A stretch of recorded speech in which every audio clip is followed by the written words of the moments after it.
मराठी नववर्षाचा पहिला गुरुपुष्यामृत योग येत्या 23 एप्रिल 2026 रोजी जुळून येतोय.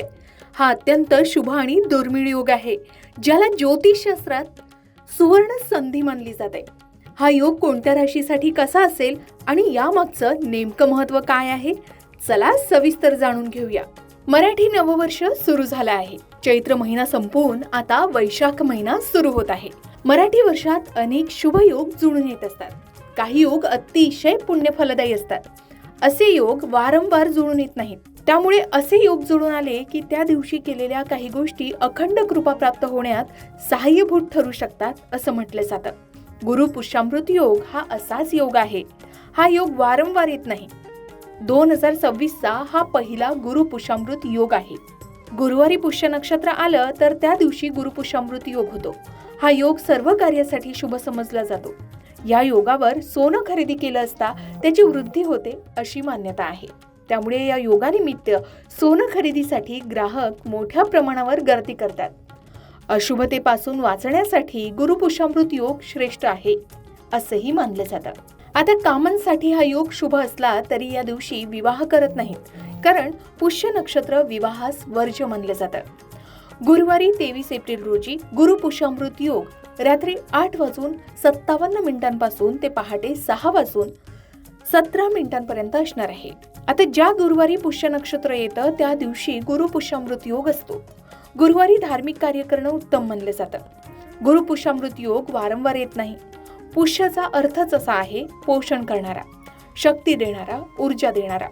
पुष्याचे आधीचे नाव तिष्य असे होते. याचा अर्थ आहे शुभ, सुंदर, सुख संपदा देणारा. जाणकारांच्या मते पुष्य नक्षत्र अतिशय शुभ असतं आणि कल्याणकारी सुद्धा आहे.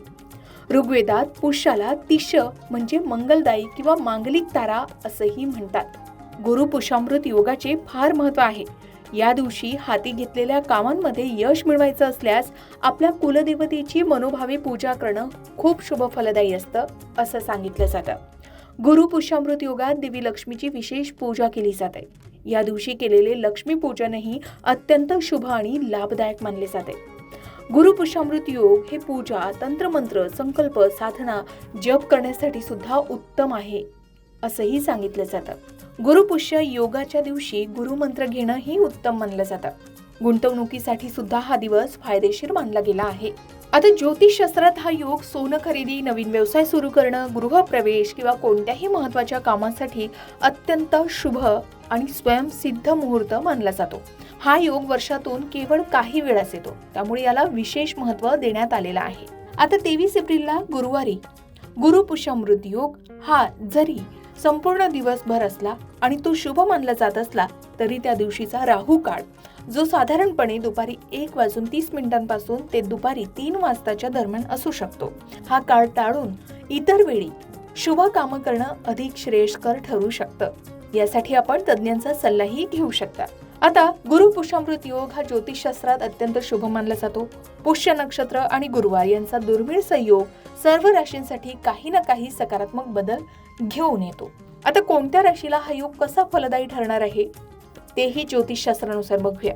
आता हा गुरुपुष्यामृत योग कोणत्या विशेष राशींना लाभदायी ठरणार आहे किंवा अत्यंत शुभ फलदायी असणारा राशी कोणत्या, तर पहिली भाग्यवान रास आहे मेष रास. मेष राशीच्या लोकांच्या जीवनात आर्थिक आघाडीवर मोठे यश मिळण्याचे संकेत आहे. प्रलंबित कामं सुद्धा यामुळे मार्गी लागतील आणि गुंतवणुकीतून चांगला परतावा यावेळी मिळू शकतो. त्यानंतर कर्क रास. कर्क राशीसाठी सुद्धा पुष्य नक्षत्राचा स्वामी शनी आणि गुरुचा प्रभाव भाग्योदयाचे दरवाजे उघडणारा ठरू शकेल. नवीन मालमत्ता किंवा वाहन खरेदीचे योग या काळामध्ये कर्क राशीच्या लोकांना जुळून येत आहे. त्यानंतर सिंह रास. सिंह राशीच्या लोकांच्या जीवनात समाजात मान सन्मान वाढण्याची शक्यता आहे. व्यावसायिक निर्णय घेताना या शुभ मुहूर्ताचा फायदा त्यांना नक्कीच होईल. रखडलेली सरकारी कामं सुद्धा पूर्ण होतील असंही सांगितलं जात आहे. त्यानंतर धनुरास. आता गुरु हा धनु राशीला स्वामी असल्यानं गुरुपुष्यामृत योग सुवर्ण काळच ठरू शकणार आहे. शैक्षणिक आणि आध्यात्मिक क्षेत्रात धनु राशीच्या लोकांना मोठी प्रगती होण्याची शक्यता आहे. आता हा योग कोणासाठी प्रगतिकारक आहे किंवा मध्यम फलदायी राशी कोणत्या, तर पहिली वृषभ रास. वृषभ राशीच्या लोकांच्या आयुष्यात उत्पन्नाचे नवीन स्रोत निर्माण होतील, परंतु खर्चांवर नियंत्रण ठेवणं गरजेचं आहे. कुटुंबातील वरिष्ठ सदस्यांचे सहकार्य मात्र त्यांना मिळेल. त्यानंतर कन्या राशीच्या नोकरीत बढती किंवा पगारवाढीची शक्यता आहे. नवीन जबाबदारी स्वीकारण्यासाठी हा काळ उत्तम असणार आहे. तूळ राशीच्या व्यापारी वर्गासाठी हा काळ फायदेशीर असणार आहे. जोडीदारांसोबत संबंध सुधारतील आणि घरामध्ये आनंदाचं वातावरण राहणार असल्याचं सांगितलं जात आहे. त्यानंतर मीन राशीला सुद्धा या काळात मानसिक शांतता लाभेल. धार्मिक कार्यात रुची वाढेल आणि प्रवासाचे योग येतील, जे भविष्यात फायदेशीर ठरणार आहेत. त्यानंतर संमिश्र फलदायी असणाऱ्या राशी म्हणजे ज्यांना सावधगिरी किंवा काही उपाय करणं आवश्यक आहे त्या राशी म्हणजे मिथुन रास, वृश्चिक रास, मकर रास आणि कुंभ रास. मिथुन राशीला आरोग्याकडे लक्ष देणं गरजेचं आहे. आर्थिक व्यवहारात घाई करू नये. या दिवशी पिवळ्या वस्तूंचं दान करणं शुभ ठरू शकेल. वृश्चिक राशींना कामाचा ताण वाढू शकतो, पण कष्टाचं फळ नक्की मिळेल. हितशत्रूंपासून सावधान राहण्याचा सल्ला दिला जातोय. आता मकर राशीसाठी गुरु पुष्यामृत योग हा संयमाचं फळ देणारा ठरणार आहे. गुंतवणुकीपूर्वी तज्ञांचा सल्ला नक्की घ्यावा. त्यानंतर कुंभ राशीसाठी सुद्धा नवीन प्रोजेक्ट सुरू करताना सर्व बाजू तपासून घेणं गरजेचं ठरू शकतं. विनाकारण वादात पडणं मात्र टाळावं.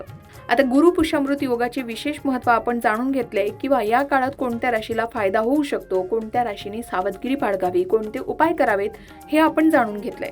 याचबरोबर या दिवशी खरेदी केलेलं सोनं, चांदी किंवा नवीन वस्तू हे अक्षयी टिकतात अशी मान्यता आहे. हा मुहूर्त गुरुमंत्राचा जप, विष्णू सहस्त्रनामाचे वाचन आणि दान धर्मासाठी अत्यंत श्रेष्ठ मानला जातो.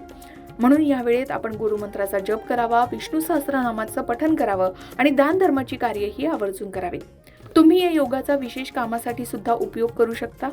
जसे नवीन व्यवसाय किंवा गुंतवणूक करायची असेल तरी हा योग विचारात घेतला जातो. यासाठी तुम्ही तज्ञांचा सल्ला घेऊ शकता किंवा आपल्या वैयक्तिक कुंडलीतील ग्रहांची स्थिती पाहून आपण हे निर्णय घेऊ शकता. मग यंदाच्या पहिल्या गुरु पुष्यामृत योगाची तुम्ही कशी संधी साधणार आहात कमेंट करून नक्की सांगा. अशाच प्रकारे सण, उत्सव, व्रतवैकल्य, उपासना, पूजाविधी या संबंधित आणखी काही माहिती हवी असेल किंवा वास्तुशास्त्र, अंकशास्त्र, ज्योतिषशास्त्र या विषयावर तुमच्या मनात काही शंका असतील तर त्या कमेंट बॉक्समध्ये नक्की विचारा. तसेच तुम्हाला आणखी कोणत्या विषयांवरचे व्हिडिओ ऐकायला आवडतील हेही आम्हाला कमेंट करून जरूर कळवा. या सर्व विषयांवर योग्य आणि संपूर्ण मार्गदर्शन तुमच्यापर्यंत पोहोचवण्याचा आमचा हा प्रयत्न नेहमीच राहील. म्हणून कमेंट करायला विसरू नका. अशाच प्रकारच्या माहितीपूर्ण व्हिडिओसाठी लोकमत भक्ती चॅनलला नक्की सबस्क्राईब करा आणि बेल आयकॉनला क्लिक करा, म्हणजे आमच्या नवनवीन व्हिडिओचं नोटिफिकेशन तुम्हाला मिळत राहील. तसेच योग्य आध्यात्मिक मार्गदर्शनासाठी लोकमत भक्तीच्या फेसबुक पेज आणि इन्स्टा पेजला लाईक आणि फॉलो करायला विसरू नका.